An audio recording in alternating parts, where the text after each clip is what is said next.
Hi guys, welcome back to your weekly dose of life-work balance. In this video, I'll talk about the care pillar in my Harmony Compass and how self-care can reset and recharge your body and your brain for better results in life and at work. My name is Sabrina Cadini. I'm your holistic precision life coach and the creator of the Life Work Balance System, helping you live and work better thanks to customized lifestyle changes. If you'd like to know more, make sure you subscribe to my channel and click the bell to receive notifications every time I have new content for you. Do you ever dedicate a few minutes or a few hours or a few days to yourself? Well, chances are you never do that because you're probably last on your to-do list. You tell yourself, tomorrow, but tomorrow never comes for me time.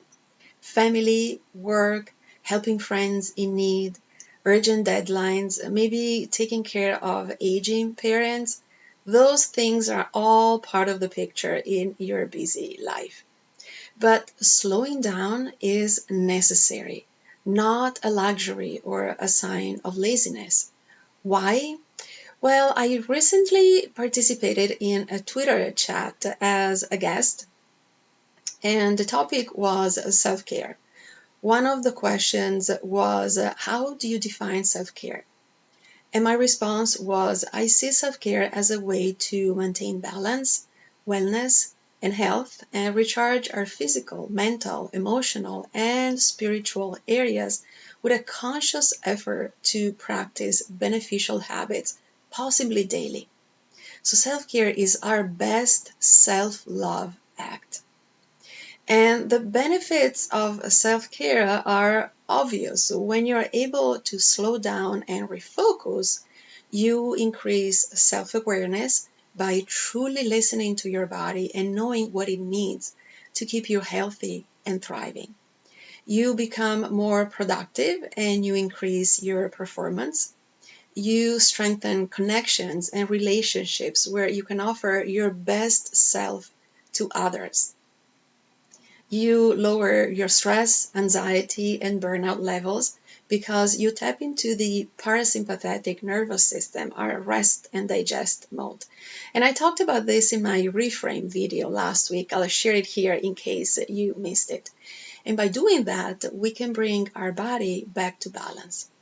And you boost your immune system, still part of that slowing down component that allows our body to do what it's supposed to do behind the scenes, so that you can enhance your physical and mental energy, boost happiness, motivation, and creativity.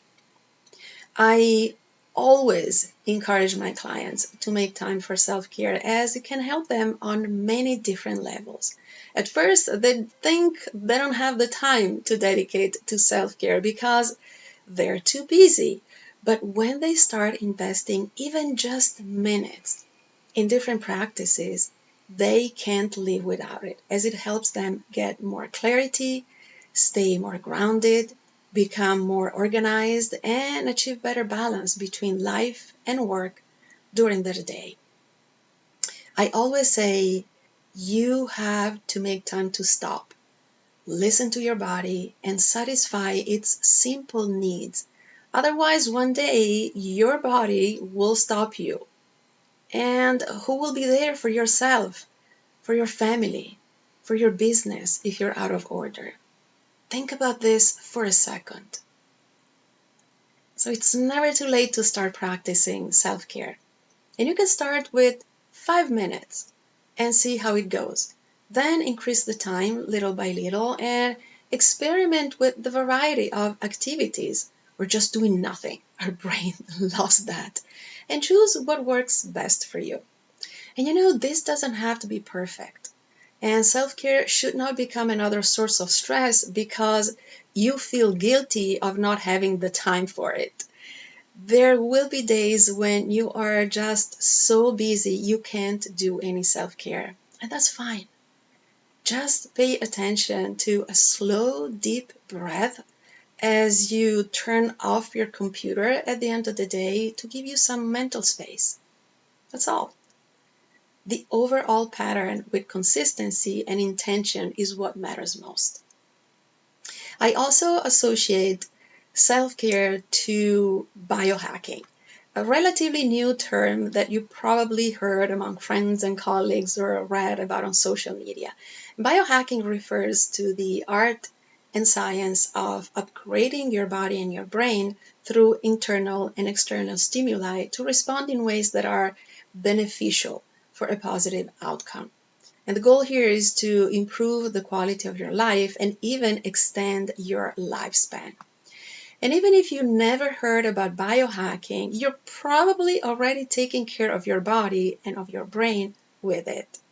Yoga and meditation can be considered biohacks, as well as being in the sunlight or walking barefoot to get wonderful benefits. And the vast majority of methods has been there forever. They're widely accessible, they're easy, and free of charge. Or you can opt for high-tech and more sophisticated biohacks.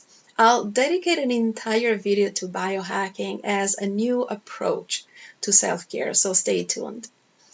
And if you want to bring your self-care practice to a higher level, create a routine with a collection of your favorite habits that becomes a steady daily practice. This can be a morning or an evening routine or even a midday routine, whenever you have time to invest in yourself. And I'll come back to routines in a future video as well. So much to talk about. Now, how many types of self-care are there?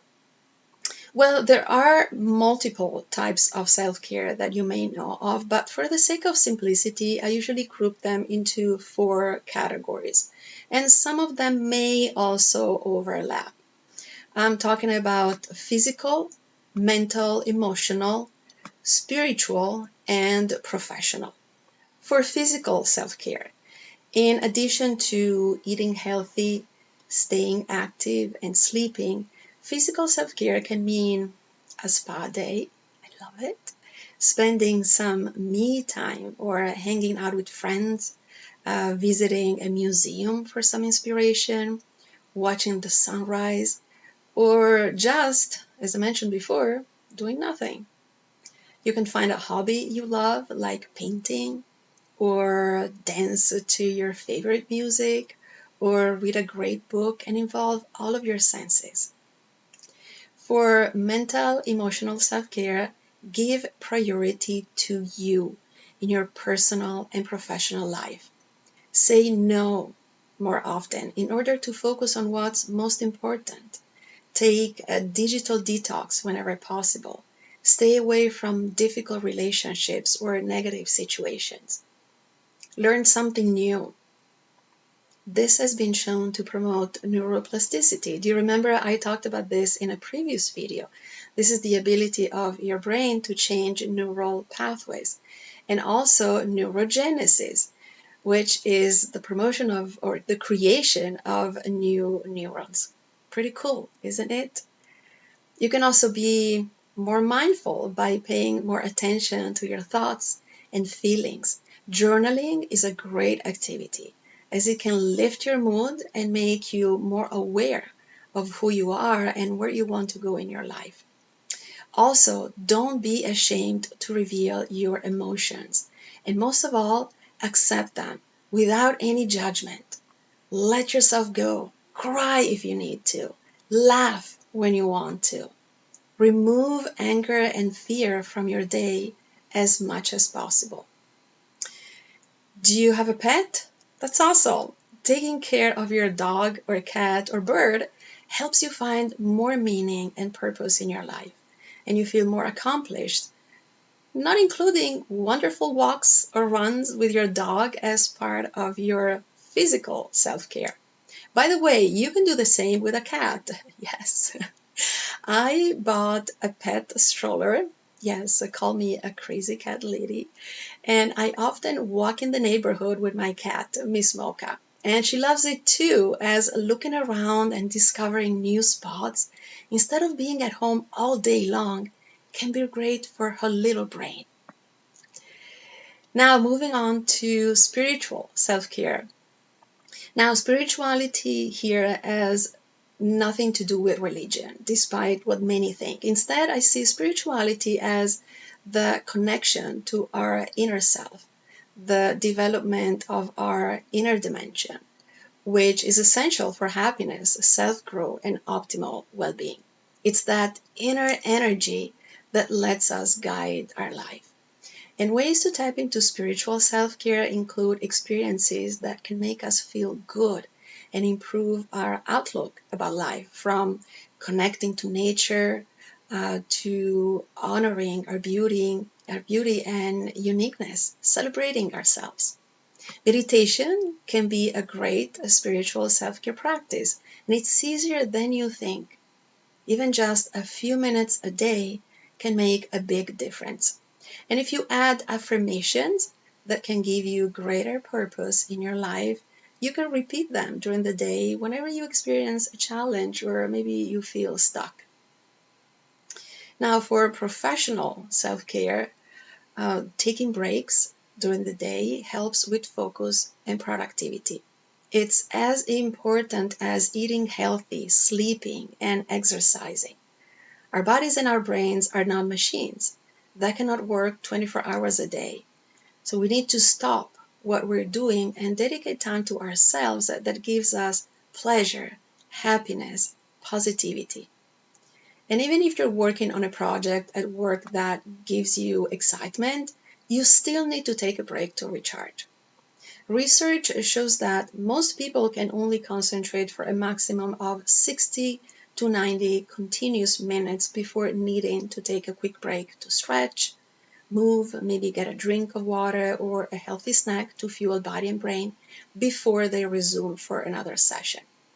And if you have the ability to enjoy the outdoors during your day at work, go for a walk during your breaks and take advantage of sunlight and nature for some vitamin D and inspiration.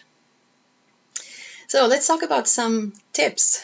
And the tips that I shared in last week's video about the reframe pillar can work for this topic as well, as self-care is the perfect solution to stress management. Now, the key here is we are human beings, not human doings, and we should honor ourselves every single day. So here are some techniques that you can adopt in addition to the ideas that I shared for each type of self-care earlier. So tip number 1, engage in positive, energizing, and supportive social connections, such as hanging out with friends and family. When we are in good company, we are happier and feel better. A variety of studies demonstrate the connection between a strong social network and increased lifespan and health span. And if you can't be together in person, try to catch up over the phone, on a video chat, or even with a text message. Better than nothing. Tip number 2, expose yourself to your artistic and creative nature by carving out some me time with a meaningful hobby to get inspired. Painting, drawing, singing, writing, crafting, gardening. There are so many choices. And tip number 3, meditation, helping you cultivate mental discipline and or mindfulness. Now, meditation increases activity in the brain's frontal lobes, the rational brain, for better focus and attention. And at the same time, it reduces activity in the amygdala, which is our fear and anxiety center. Now, you might think that mindfulness and meditation are the same thing, but they're quite different. Meditation is a practice to train attention and awareness, and it can include a mindfulness component, while mindfulness is pretty much a way of living to help us stay focused on the present moment, reconnecting with what's around us and within ourselves.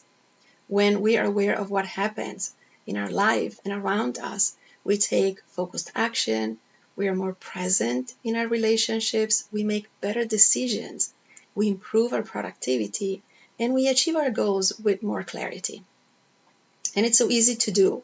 Whenever you feel a little tense, stop what you're doing, take a slow, deep breath, and just pay attention to your breathing and to your body. Focus inward and give undivided attention to what's happening in that moment.